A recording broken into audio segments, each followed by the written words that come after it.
2021 with promising results. Mobility and business levels improved in the first quarter, and this trend continued in the second.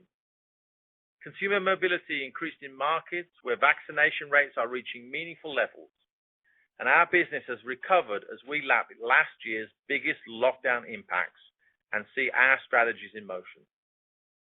Consumers have started to return to many prior routines, and as a result, our away-from-home volumes steadily improved as a percent of our business this quarter, driving strong price mix and margin acceleration across the enterprise. However, the recovery remains asynchronous, and several parts of the world have dealt with further waves of infections, leading to delayed openings and, in some cases, heightened restrictions. India and Southeast Asia were our only areas that did not see sequential volume acceleration on a 2-year basis this quarter. Despite the asynchronous recovery, our revenues and earnings in the second quarter surpassed our 2019 results. We also made progress on share this quarter. We've said many times that gaining share is a key objective in our Emerging Stronger agenda. And I'm pleased to report that we have achieved that objective with broad-based share gains across categories, as well as in both our at-home and away-from-home channels in the quarter. And importantly, despite away-from-home channels not having fully recovered, our value share today is higher than the 2019 levels, confirming that our effective brand building and innovation, along with our advanced revenue growth management and market execution capabilities, are working. So let me dive a bit deeper into the key drivers across our geographies. In Asia Pacific, China saw continued momentum across categories, driven by both volume and improved mix with trademark Coca-Cola. We outpaced the overall macroeconomic recovery, led by strong performance in away-from-home channels and business-to-consumer e-commerce.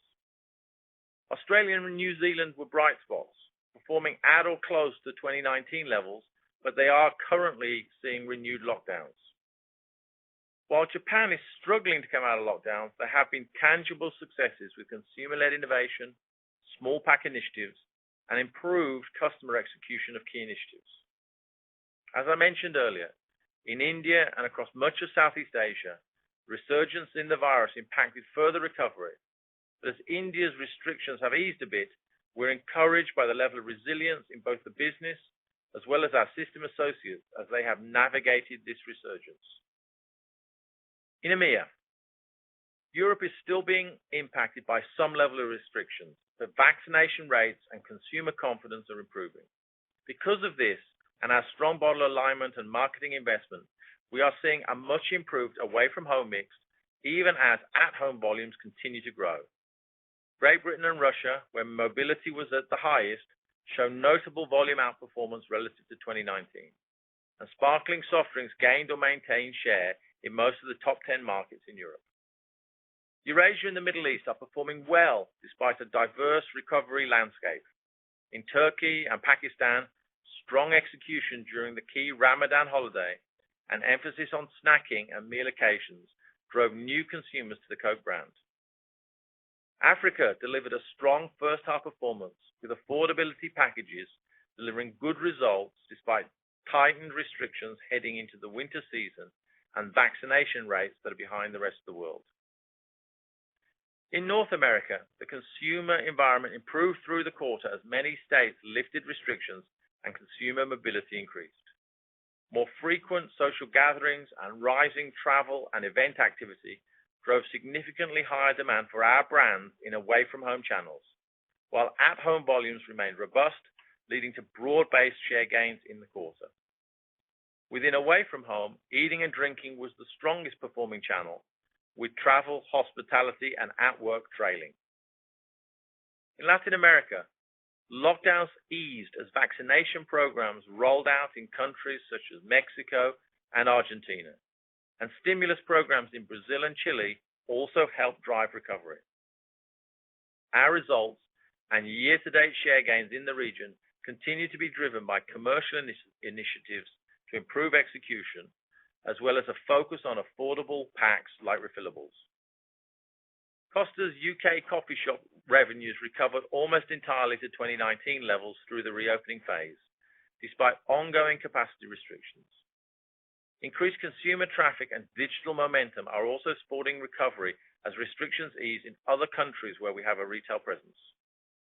Our bottling investment group faced pandemic-related challenges, particularly in India and Southeast Asia, but managed to sequentially improve or gain share in India, Vietnam, the Philippines, and South Africa.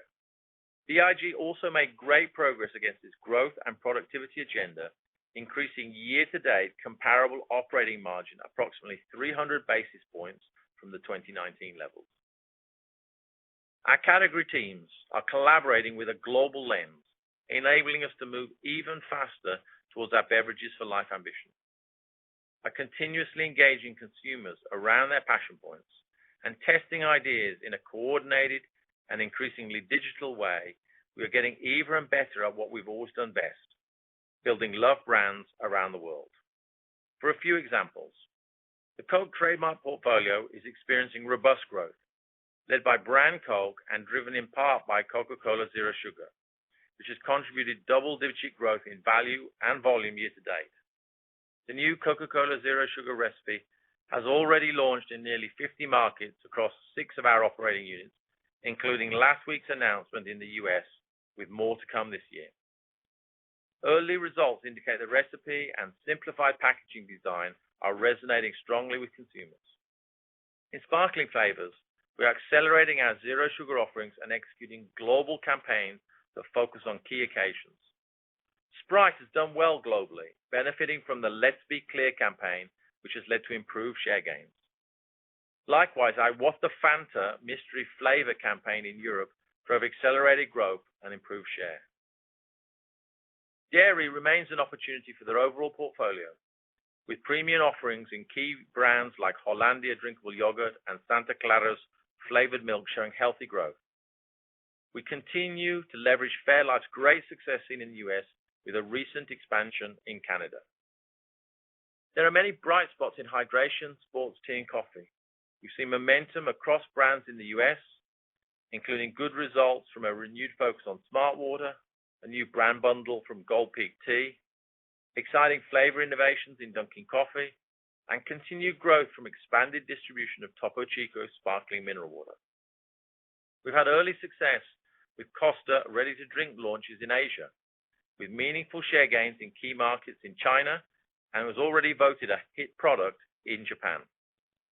The rapid consumer traction and attractive proposition of healthy indulgence for AHA, which began as an intelligent local experiment in the US, led us to believe it can transition to be a bigger bet and travel internationally. The recent launch in China with the local name of Little Universe has been encouraging, with meaningful value share gains in a short period of time.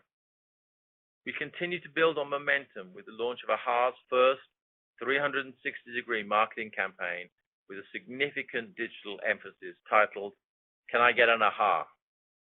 Finally, last summer, we announced more exploration in the dynamic flavored alcoholic beverage category with the launch of Topo Chico Hard Seltzer. Topo Chico Hard Seltzer is now in 17 markets worldwide, and we've authorized Molson Coors the right to produce and sell Topo Chico Hard Seltzer in the United States. Launching a global brand in markets where the category is at different stages of development comes with many learnings, and our local knowledge allows us to adapt with speed to win, or in some cases, develop this new category. From strong performance in Europe where available, to a top 2 position in Mexico, to the US where velocity is robust and the product has enjoyed positive consumer reaction, we are encouraged by recent trends and are gaining valuable insights along the way. We continue to make progress with our consumer-facing digital propositions. Internally, we were building out our platform services organization to support the enterprise as we have a sizable opportunity to become a holistic digital leader. Digital is of the utmost importance, and we're also building an integrated ecosystem of platforms that create value across the digital and physical worlds. We are partnering with our bottlers to leverage the power of the system's physical footprint online, creating enhanced value for customers across the globe through a best-in-class B2B platform. With pockets of excellence in many regions, we are working with our bottling partners to evolve and streamline our approach. Working together as a system allows us to improve distribution economics, solve unmet needs of outlet owners, and opens new revenue streams by providing other CPG brands access to our deep customer relationships and global distribution network. We are building a digital one-stop shop for customers, seamlessly offering most of the products they need to stock their shelves and operate their daily business. We're also ensuring consumers get the frictionless experience they demand with more availability and assortment of the products they need and love. On top of the initiatives discussed today, we also continue to work with our bottlers to embed RGM principles and integrate execution capabilities into our processes to continue driving basket value and incidence as the world reopens. Through enhanced execution, we have an opportunity to win with more consumers and grow share by having the right products in the right channels at the right price, supported by the right activations. We also continue with our sustainability agenda to create shared value for our stakeholders and the communities we serve. In addition to integrating ESG considerations into our daily business decisions, during the second quarter, we released our business and ESG report, highlighting progress across all our goals, as well as our World Without Waste report, which focuses exclusively on our work to create a circular economy for our packaging materials. Highlights include the continued rollout of 100% recycled PET, with 30 markets representing approximately 30% of our total sales, offering at least one brand in 100% rPET packaging. We've continued the expansion of refillables and dispense packaging and ultra-lightweighting technologies, and we delivered a 60% global collection rate for packaging in 2020. We are proud of these achievements, and we know there is more work to be done. Recently, we announced that we've become a global implementation partner for the Ocean Cleanups River Project, supporting the deployment of cleanup systems across 15 rivers across the world. We will embed our marketing capabilities into this partnership to create consumer awareness of the issues and the actions we're all taking. Putting it all together, we realize there's a range of possible outcomes when it comes to the pandemic in the second half of the year, given the asynchronous recovery.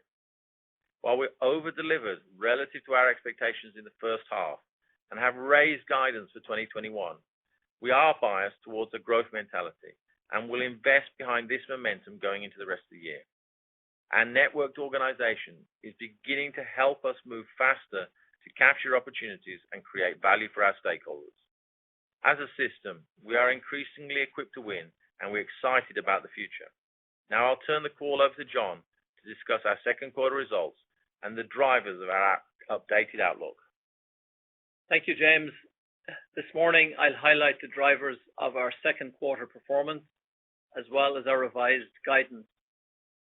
In the second quarter, we built on the momentum from the beginning of the year, and our business mix improved as consumer mobility increased across many markets. Our Q2 organic revenue was up 37%, comprised of concentrate shipments up 26%, and price mix improvement of 11% as we lapped the biggest pandemic impacts of 2020. Unit case growth was 18%. Our shipments outpaced unit cases in the quarter, and year to date, due to cycling the destocking we experienced last year and certain timing impacts this year, including 5 additional days in the first quarter. Improvement in the away from home channels and positive segment mix from higher growth in our finished goods businesses positively impacted our price mix. Channel and package mix also affected comparable gross margins, which showed significant improvement relative to last year, even with certain inflationary costs like transportation coming through. As we've said throughout the pandemic, our goal is to emerge stronger, and we are investing ahead of recovery as markets reopen. As a result, we have doubled our marketing dollars year over year, cycling the significant pullback from the same period last year.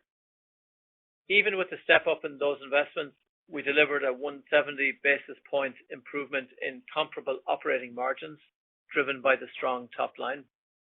Below operating income, we saw a benefit from improvement in our equity income as our bottling partners also emerged stronger, as well as reduced interest expense on a comparable basis. As a result, second quarter comparable EPS of 68 cents was an increase of 61% year over year. We also delivered strong year-to-date free cash flow of approximately $5 billion, double last year's results. Our cash flow performance has also driven the return of our leverage to within the targeted range of 2 to 2.5 times. Since we reiterated guidance last quarter, the operating environment and our business have clearly improved. Given the improvement year to date and the increased visibility, we are raising our outlook for the full year. We now expect to deliver year-over-year organic revenue growth of 12 to 14% and comparable EPS growth of 13 to 15% in 2021. Our steady focus on cash generation continues to yield progress, and our updated guidance for free cash flow of at least $9 billion implies a dividend payout ratio significantly improved from where we began the year and is edging closer to our targeted level of 75% over the long term. So as we think about the remainder of the year, a few things to keep in mind. The recovery phase continues to be asynchronous, creating a dynamic demand environment in addition to causing many parts of the supply chain to experience tightness as a result. While experiencing some isolated pressure points, our team is navigating the challenge as well through supplier diversification and inventory management. Despite recent upward pressures in many commodities driven by pandemic-related disruption, we feel good about the rest of the year.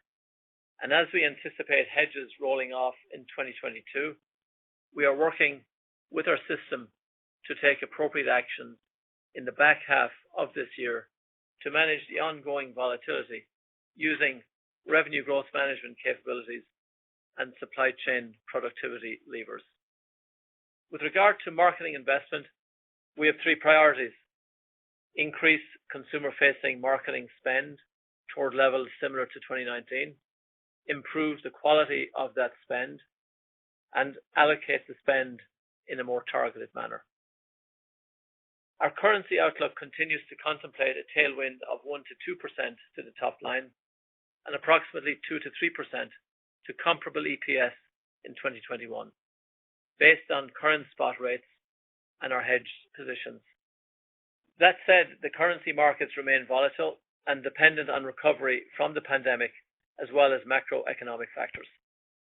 We will also have some additional timing considerations with the leveling out of our concentrate shipments that are running a bit ahead year to date, as well as 6 fewer days in the fourth quarter. To summarize, our company and our system have tackled many challenges through the pandemic, but we are emerging stronger thanks to the hard work of our people and the focus on our strategic priorities. With our networked organization up and running, we're on a path to operate more efficiently and effectively and to unlock the enormous potential we have in our brands and across our markets. As James mentioned earlier, we remain clear-eyed as we look at the rest of the year, with many markets continuing to face obstacles, such as the spread of the COVID-19 Delta variant, while others continue to see the benefits of reopening. Overall, we are pleased with our progress in the first half of the year, and we're grateful for the commitment from the stakeholders across our ecosystem that contributed to our results. With that, operator, we are ready to take questions. Ladies and gentlemen, to ask a question, you will need to press star 1 on your telephone. To withdraw your question, press the pound key. In the interest of time, we ask that you please limit yourself to one question. If you have any additional questions, you may rejoin the queue. Our first question comes from Dara Mohsenian with Morgan Stanley. Your line is open. Hey guys. So on the revenue front, in markets like the U.S. where COVID concerns have now dissipated, can you just discuss how quickly consumer behavior is coming back? how that compares versus what you originally expected. Presumably it's better than expected with the raised full year top line guidance, but how that impacts your strategy going forward, and maybe also what you see as the lasting changes in consumer behavior in some of those markets. Yeah, sure, Dara. Well, firstly, I'm not sure I would characterize the U.S. as past COVID. It's certainly moved to a phase like several other markets where there's high levels of vaccination, where the COVID, the most serious parts of the COVID are affecting mainly the unvaccinated as well as some of the vulnerable. So it's not over, and we can see that in the numbers. If you just take a look for a second at what's happened in the U.S., a couple of interesting things as it's moved into this reopening phase. Firstly, consumers, as we've talked before on these calls, we've always believed that humans are social creatures, and that once the restrictions come down and the panorama of the virus allows people with confidence to go out, that they will go back out to all the away from home channels. They want to be social, and they will go after the experiences. And this you can see very much beginning to happen in the second quarter. So if we look at our away from home channels, you can obviously see large rebounds compared to the second quarter last year, which is obviously logical given how much they fell last year. But they have not yet all reached the levels of 2019. You can take a couple of channels like QSR, which was one of the ones that went down least last year, as they pushed delivery, as they pushed pickup and closed the in-room dinings.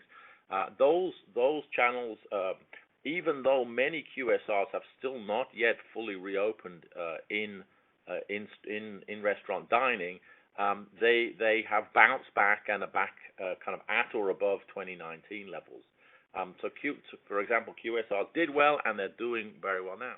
Whereas if you take channels like bars and taverns, they went down by about 3/4 Q2 last year. Now, of course, they've reopened, people have flocked back, and they have gone up by 200-odd%, but that still means they're not back to 2019 levels. And you can go through the various away from home channels.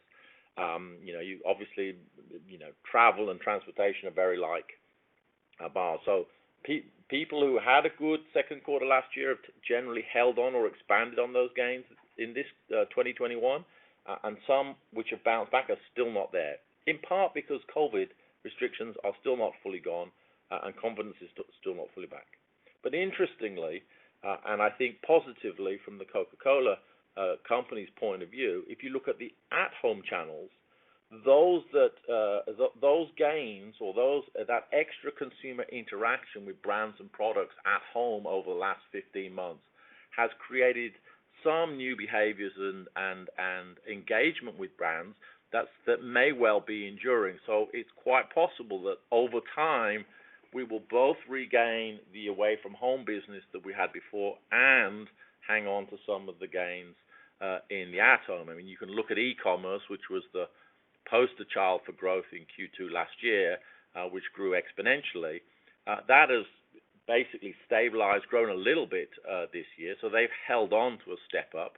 But you can also see that in some of the large stores, which obviously did well last year. They've continued to grow this year, so you're getting growth on growth. And even the small stores that were impacted last year are bouncing back. So net, you look at the U.S., you see an enduring resilience in the step up of the at-home business and a rebound in the away-from-home business that is in progress but not yet complete.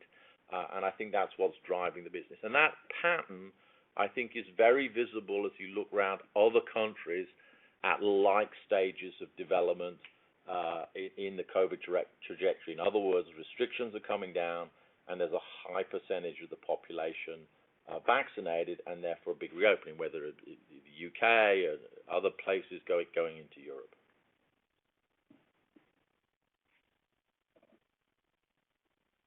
Thank you. Your next question comes from Lauren Lieberman with Barclays. Great, thanks. Good morning. John, you offered definitely some perspective on the bigger picture profitability, and I know this quarter was kind of a new high watermark on operating margins. But I was curious, as you think about the full year and frankly even into 22, how you're thinking about the ability to better leverage your sales growth as a result of some of the restructuring work that you've been doing, but also in the vein of this come out stronger and what you've been able to achieve already and think you'll still be able to achieve in terms of changing package mix and premiumization. So again, it's sort of a longer term margin question with the awareness that, you know, perhaps this quarter is more timing than something directly related to my question. Thanks. Yeah, thanks, Lauren. And you're right, it would take the rest of the call to explain all that happened in the quarter, so I'll spare you. But let's take a step back, and I think it's the first part to your question, or the first part of the answer, is let's think about the 2-year picture. You know, in 2020, we saw at the gross margin line, we saw expansion driven primarily by a significant scale back of our operating costs and marketing investments, even despite there being also some gross margin compression in the same period. In 2021, we are pleased with the progress year to date on getting gross margins back to where we would like them to be. And I think we'll continue to see us get back close to 2019 levels by the end of the year. But we're also, as James highlighted in the script, we're also very focused on investing in our brands and our key markets for the future. We've seen a good step up already year to date, and we continue to have that as a major priority for the second half of the year. So in a nutshell, if you take the 2-year picture, you're going to see on the operating margin front, you'll see 2021 there'll be some compression versus 2020, just given the nature of what I've just said. Gross margins getting back, not quite there. Significant focus on reinvesting back into the business for the mid to long term. But the good news, I think, by the end of this year, 21 will be better than 2019. So that's first part one. Part two is if you look at 22 onwards, you know, we've talked about our flywheel, driving the business from the top line through a much stronger marketing and innovation agenda to support the streamlined portfolio of brands that we now are focused on. We've talked about innovation as being a continued driver of growth in the future, and that all wraps into execution in the marketplace with our bottling partners through a variety of levers, and not the least of which is our RGM lever. So going into 22, 23, 24, the goal is the same as it has been. It's to continue to be hyper focused on improving our overall margin equation. And you know, Q2 was a good shot in the arm for us to continue on that path. Our next question comes from Nik Modi with RBC. Thanks. Good morning, everyone. James, I was hoping you can talk a little bit about Wabi, you know, and the fact that you're rolling out to more countries. Maybe if you could just give us some context on where exactly you're rolling it out, and you know, what have you seen from that initiative, and from a data standpoint? Because I know you guys can get direct access to that, whereas maybe some other direct-to-consumer platforms you won't get that data. And if it's something that you think could work in the U.S. market. Sure. Wabi is a set of features in a digital ecosystem that allow us to both do direct to consumer, and I'll come back to specifically how, and to do B2B, both or either for just the beverages or for multi-category orders. Now, predominantly where we're using Wabi in partnership with our bottlers is more in the B2B space. We have done some experiments doing B2C, but in the case of Wabi, the model that was used, which is very appropriate in Latin America, where you have a very high density of mom and pop stores, essentially the consumer uses the Wabi app to place an order. They want to have a whole set of Cokes and Fantas and Sprites or whatever. That order goes into the app, and the app then shops the order to the mom and pops that are nearest to the consumer, and they can accept that order, much like a ride-hailing service. And given that they're likely to be 50, 100, 200 meters from the consumer in these high-density cities, that they will just run round the product and deliver it in a very short space of time, 15, 20 minutes or less. And so it is very interesting, and we've actually also used that platform with some of the QSR restaurants in places like Argentina to do the same thing. So it's an interesting experiment. We're getting a lot of insights and data. We have also expanded on the B2C place to actually add other categories and other FMCG partners. So now you can place an order at the mom and pop for a whole series of categories, not just beverages. So getting lots of interesting data and insights on that.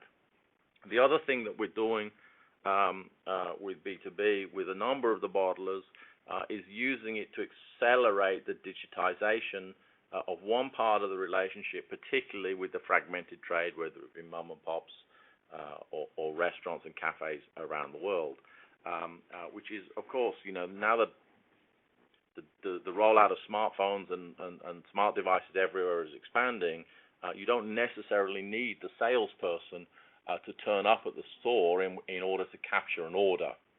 And so we're blending the use of the sales force to drive account development and drive all the in-store activations that we know create impulse purchases and give us advantaged execution, but leverage the platforms to drive order taking. And again, we're getting a lot of learnings with the bottler on how that improves not just efficiency, but just as importantly, the effectiveness of the selling and the execution process.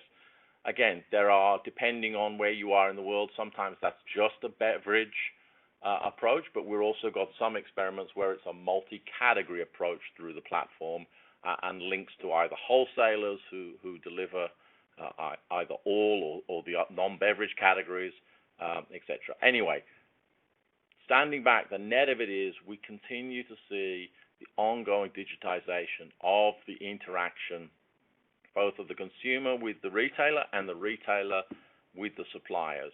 And we think the Coke system globally, with our bottling partners, is in a tremendous position to expand the depth of our relationship with the retailers, and we are being open-minded as to exactly what form that takes and working with them to drive a whole set of experiments to see what works.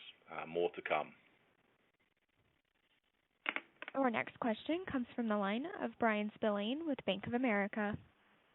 Hey, good morning.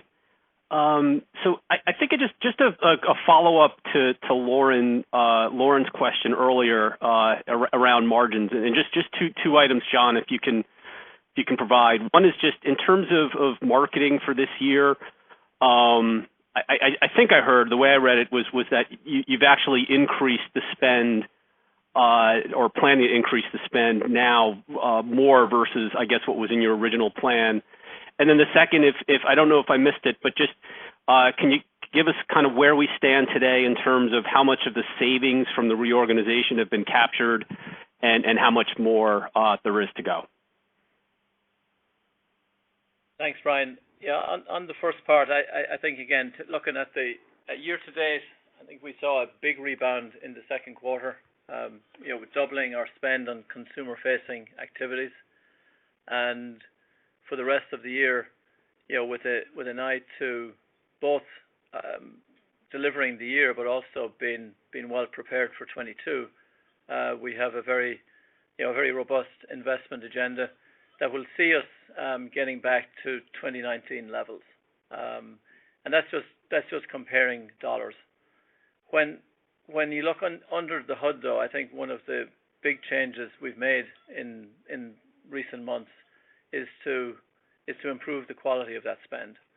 And so my working with Manolo, our objective is to be able to actually generate more with the same, and we're pleased with progress that we're making in that space, particularly as you think about some of the newer areas, digital media, etc. Regarding the savings, it's a piece of the overall equation, and I think for me, rather than provide hard numbers, it gives us a degree of flexibility to invest behind some of the bigger bets, to think about our ongoing ability to pivot as market conditions dictate, and so it's really less around taking those savings to the bottom line, and much more around having the flex to be well positioned to go after opportunities as we see them. Our next question comes from the line of Steve Powers with Deutsche Bank. Thanks, and good morning. James, I don't know, maybe John wants to weigh in here too, but following up on where you started with DARA and panning out globally, the updated guidance from today seems to call for a further acceleration in underlying growth on a 2-year basis in the back half versus 19, especially at the top end of the range. And I guess I'm curious where you see that most being sourced from a segment perspective, but also whether you have a bias as to that acceleration and sequential improvement being more volume-led versus 19, or price mix-led as the system fights through inflation, or whether you see it as a bit of both, just how you're thinking about the mix of revenue in the back half. Thanks. Yeah, sure. So, our expectations for the year, obviously, we said we wanted to get back to 2019 levels, and we made good progress, and we believe we're emerging stronger, and we're obviously raising the guidance. As we look into the back half of the year, as John said, we're being clear-eyed about the puts and takes that exist out there. I think the first thing I would suggest to you is really take a look at the 2021, whether it's whichever quarter you want to look at, and have it on a 2-year stack basis, whether that be the volume or the price mix. Obviously, you've got to look through the stocking and destocking of the gallons, because obviously this time last year we were destocking gallons rapidly, and then notwithstanding the extra days in the first quarter, we've been restocking gallons in this second quarter. But if you look at volume and price mix on a 2-year basis, what we're expecting to see is, yes, some continued improvement into the back half of the year on a 2-year stacked volume basis as more countries get more vaccinations done and more restrictions come off. Clearly, there's plenty of room for different things to happen, the famous asynchronization, because markets go up and markets go down. But generally speaking, we expect to see some steady, although very moderate, sequential improvements on a 2-year basis. And similarly, on a price mix basis, we're looking actually. If you start looking at price mix on a 2-year basis in Q2, you see it in the sort of ballpark we've always talked about. We've always talked about in the long-term growth model that we're kind of expecting, 2 to 3 on price on any average year. And when you start looking on a 2-year basis of taking the annual increase, you start to see that in the second quarter. And so our expectations of price mix are not to see something radically different, notwithstanding the 11 you saw in the second quarter. Clearly, it's not going to continue at 11 because it's cycling a much more negative number in Q2 last year, which is heavily driven by package and channel mix. But once you look through all of that, we, in underlying terms, essentially maintaining the same approach that we have had historically pre-COVID during this kind of reopening. Our next question comes from the line of Bonnie Herzog with Goldman Sachs. Thank you. Good morning. I actually had a question on your guidance. You know, you raised your full year outlook given the strength you saw in the quarter, but you didn't flow through the entire beat, especially on the bottom line. You know, given your new guidance now suggests EPS growth in the second half will be negative. So I was really hoping to understand the drivers, you know, behind this. Is it, you know, cost pressures that might have gotten worse in the last few months versus, you know, the planned stepped up investments that you called out, you know, ahead of the recovery? Thanks. Thanks, Bonnie. A couple of comments. One is the first half of the year we saw gallons ahead of cases, which we would expect to normalize in the second half of the year. So I think you've got to factor that into account. Secondly, the first quarter we had a few extra days, and they will come off in the fourth quarter. So that's a big piece of the equation that we've designed for the full year. And then secondly, as we already discussed, in the investment space too, we would look to sort of end the full year with our marketing investments continuing to step up, and you know, and margins back to better than 19, but not as strong as 20. So that's all factored in. Our next question comes from the line of Kaumil Gajrawala with Credit Suisse. Hi, can you, this may be oversimplifying it, but can you maybe help us? Your business has changed a bit in recent years, and maybe if you could just help us with what operating leverage looks like. Does a 5% revenue mean a 7% profit growth? Does 6% revenue mean 10? Can you just give us an idea the leverage lives down the P&L? Yeah, I'd say that you know, refer us back to our long-term algorithm. You know, we're managing through as we've been discussing a very very interesting period. We still think that you know, when you take all the puts and takes with the businesses that we have at the moment, that the long-term algorithm is still one that best reflects what we can deliver over the coming years. Now, clearly, if the business mix changes, we would need to review that. But I think I just refer you back to the algorithm, and we don't see that changing in the foreseeable future. Our next question comes from the line of Andrea Teixeira with J.P. Morgan. Hi, thank you so much. So I just wanted to go back to how the on-premises have been tracking as you exit the quarter. So I was hoping to see if you can. It sounds, James, you sound that you're confident that, you know, we're seeing that lapping and obviously looking at the U.S. as an example, as you mentioned, you were quite confident that worldwide we're going to see that adding to the recovery and adding to the at-home consumption.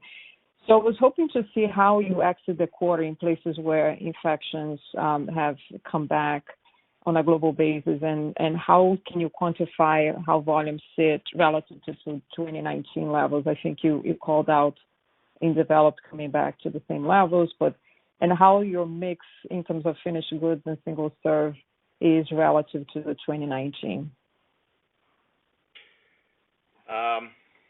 Sure. I'll try and offer a few thoughts there that might help. Clearly, you know, when countries have gone, when infections go up and greater restrictions have come back in during the course of the second quarter, you do see negative impacts on the business. Now, you know, over the last 15 months, we have worked very hard to make our business more adaptable and more agile and able to pivot in the restrictions to help the consumers get the beverages they love, but often in the very short term it impacts the business. So, you know, if you look at places where infections have spiked up recently in the second quarter, so, you know, Vietnam went into some restrictions. They'd done a good job of avoiding large restrictions, and so they were doing fine the first, a few months of the year, and then all of a sudden they've had some restrictions and they were negative in June. Similarly, India earlier in the quarter brought in a strong set of restrictions, and the business went negative. But then when they reopened, they bounced back. So clearly, whilst we have adapted the business and made it more resilient to levels of lockdown, when these do occur, wherever they do occur around the world, it's going to impact the business. We're going to bounce back quicker, and we're going to suffer less, but it is going to impact the business. And so as you think about the outlook, clearly the direction of travel of COVID, its variants, the levels of infections, and the levels of restrictions are going to make a difference to the business. And then as it relates to immediate consumption and future consumption, if I look on a worldwide basis and I look on a 2-year stack rate, what you can see is that now we have steadily improved through the course of the pandemic, such that the immediate consumption volumes are now slightly ahead of 2019 levels as we exited the second quarter in June. So, and as I said in the opening or in the reflections on that first question from Dara on the U.S., that has not been followed by a mirror image decline in the at-home. Clearly, some of the at-home on a 2-year stack basis goes down because people are now out and about and at work, and so you now see the two of them tracking. You see the at-home tracking at the 2019 levels as well. So that's why we feel that there's some sequential improvement coming in the downhill, moderate, but some. Our next question comes from the line of Rob Ottenstein with Evercore. Great. Thank you very much.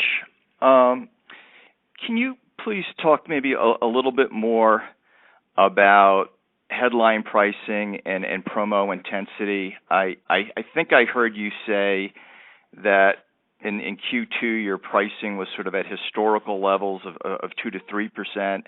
I also heard you say that in the second half of the year you would look to address higher input costs with revenue growth management initiatives. So maybe kind of talk about your thoughts on pricing in an environment where we've seen more inflation than we have in many years, and how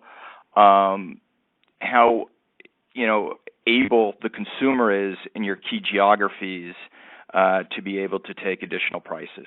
Thank you. Yeah, so clearly, obviously, the comments I made about pricing are on the 2-year stack basis, and that we kind of see when one takes out the effects of channel and geography, what you would see if you had all the data. But what I'm saying is that over the course of the pandemic, we have taken a steady approach to pricing to continue to price for our brand strength and RGM, and then of course, we manage input costs increases over time, and we use our hedging strategies to not have, to try and minimize the amount of sudden bumps, because our overall belief is that, if we focus on creating the growth of the beverage category for our retail customers ahead of their overall business, then that'll be good for them, and that we will do and gain share within that overall strategy. And that is best executed through steady investment in brands, steady investment in execution, and the use of RGM to meet the consumer with the pack size and the price point that they want. And that includes then, managing through the increases in input costs in a rational and staged way. And we obviously leverage hedging to make that easier for us to do. And so we do believe that, categories or those people who have brands that have strong consumer resonance will be able to pass through costs, as we have done historically. Whilst in the U.S. inflation has been very moderate for an extended period of time, as it has been in Europe, we have plenty other countries in the world which experience high or double-digit levels of inflation. And so the strategy on how to manage through that and stay engaged with the consumer to keep the momentum in the business and keep the margin structure steady or improving is a capability of the Coke system. Our next question comes from the line of Carlos Laboy with HSBC. Yes, good morning, everyone. James, about 3 or 4 years ago, you said you wanted more robust experimentation, that small experiments become big experiments, drive collaboration and revenues, and we see this thriving in Latin America. But might you share with us, perhaps in some developed markets where we don't have as clear a line of sight, how this is coming along, and maybe are there some wins that really stand out in this area? Sure, thanks, Carlos. I mean, we continue to drive the collaborations and the innovations. If I just pick up a few of the ones that we've sort of elliptically connected to today, Wabi, which started in Latin America, both as B2C and B2B. We have used the platform to work with bottlers in other parts of the world, whether that be Europe or beyond, on helping us work together to improve the digitization and the B2B capability beyond there. So you're seeing expansions of those experiments out of Latin America. You see expansions of experiments from the U.S., whether it be AHA, which has continued to perform very well in the U.S. so far this year. We've launched that in China. Or in Fairlife, which has done very well in the U.S. We're taking that to China as well. And so there's some kind of moving from the west to the east. You've got experiments that were taking place on Topo Chico Hard Seltzer, which kind of started in a way as a global idea. It's now in each of the continents, and we've continued to expand it. There are some things going on in Asia in the kind of non-black tea segments where we experimented in some of the ASEAN countries, and it's expanding round. So there really are some great experiments out there. You could even go to some of the packaging ones, like the use of rPET, 100% recycled PET, which is really a key factor in driving a circular economy around packaging materials. Started really in Europe, coming to the U.S. Recently with the 13-ounce bottle that we put into the marketplace. So we're never satisfied as a kind of a philosophical starting point, but they're certainly starting to see more experiments happen out there and more discipline in working out which aren't working and stopping them, and which have legs to be taken to the next place. And interestingly, you're starting to see those experiments move in all directions. It's not just, developed to developing or west to east or any one direction. It's actually really starting to be ideas coming from all around the world and really having to go through and work out which ones deserve the shot at expanding globally. And if I may, James, I think in the supply chain also there's, over the last 12 to 18 months, a tremendous amount of, partnership collaboration that is delivering results in the individual entities across the world that I think will continue. Our next question comes from the line of Kevin Grundy with Jefferies. Great, thanks. Good morning. Question for James, just picking up on the last line of questioning there around innovation. My question specifically for hard seltzers and some of the early success that you've had there. So James, you mentioned some of the early learnings. I was hoping you could perhaps share those with us, particularly as it pertains to the seltzer category. And then more broadly, James, whether the success that you've had in the alcohol space emboldens the company a bit for further exploration in alcohol, sort of outside non-alc. Your comments there would be helpful. Thank you. Yeah, sure.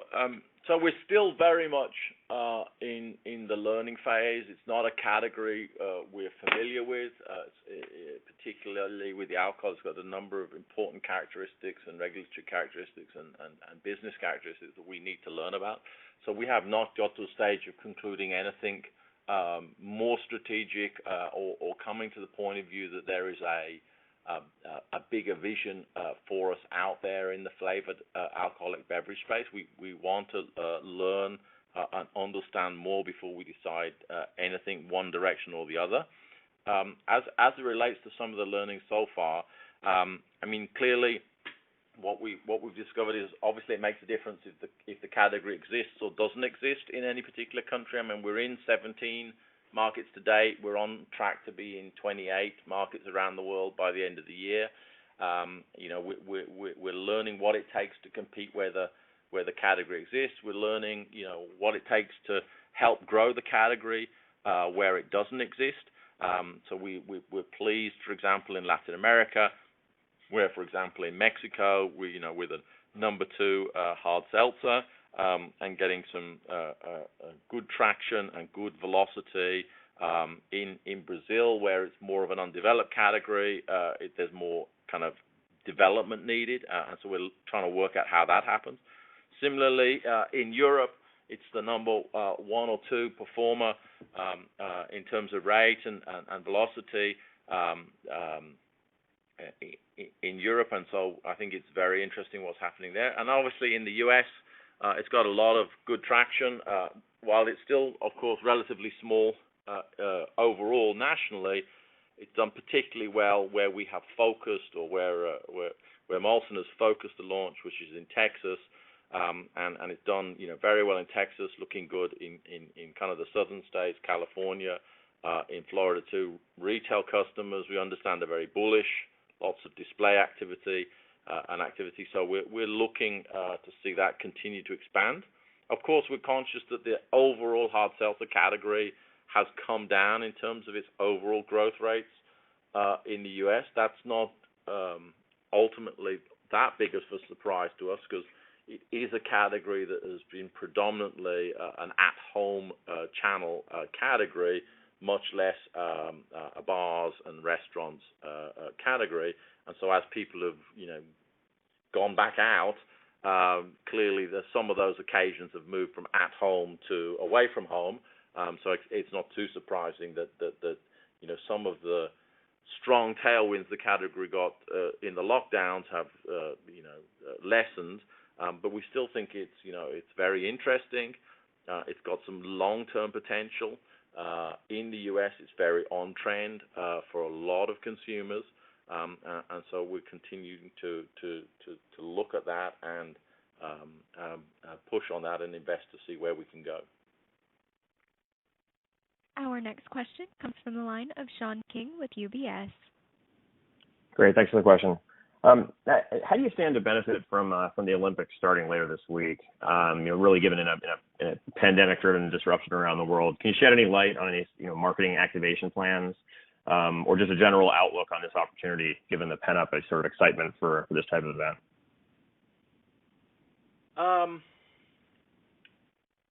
In terms of kind of two ways of looking at it. One, those countries where the Olympics are broadcast to, and then the actual activations in Japan itself. Clearly, in Japan, given the restrictions, we have dialed back all the physical activations. And are supporting appropriately, keeping supply of beverages to the athletes, etc. But the physical activations is essentially not going to happen. And so really, it's as much as anything, it's about leveraging the airtime that the Olympics are going to get in places like the U.S. to market our programs. But very specific marketing activation at a large scale isn't going to happen. In part, it was like the uncertainty of whether they were going to happen or not led us to move away from having any large extra fixed cost investment in activating the Olympics for this year. So we will leverage the airtime to market our brands. You can still note even today the deputy one of the people in Tokyo said this, who knows what's going to happen, whether it will actually start. So we very much have taken the approach of take away the physical activation, take away any fixed cost that can only be used in the event of the Olympics, and use any rights and times we have for the general marketing of our brands. Our next question comes from the line of Laurent Grandet with Guggenheim. Hey, good morning, everyone. Thanks for squeezing me in. Got a question on Coca-Cola Zero, please. You highlighted in your pre-remark the relaunch of Coca-Cola Zero with new packaging and recipe both closer to Coke regular. So in countries where it has already been launched, is the volume upside you are seeing, coming from regular actually, or diets or competition? So any color would help. Thanks. Yeah, Laurent. Obviously the answer is it depends in a way, because each country has a slightly different mix at the starting point of zero, or if depending if you're a country that's still got diet or light, and the size of classic. And so the starting point matters. Two, clearly it's a mix of everything. What we like most about driving Coke Zero Sugar is, we get a lot of business that is not self-cannibalization. If it was all just coming from Coke and Coke Light, it would be perhaps necessary but not very exciting. What's exciting about it is that we are helping expand the Coke franchise. So in other words, if you start standing back and looking at it globally, you can see both the growth of Coke Original, the very fast Coke growth of Coke Zero, only some of which is coming from the cannibalization of Coke Light or Diet Coke, depending on where you are in the world. So it's a net accretion to the Coke franchise. Ladies and gentlemen, this concludes our question and answer session.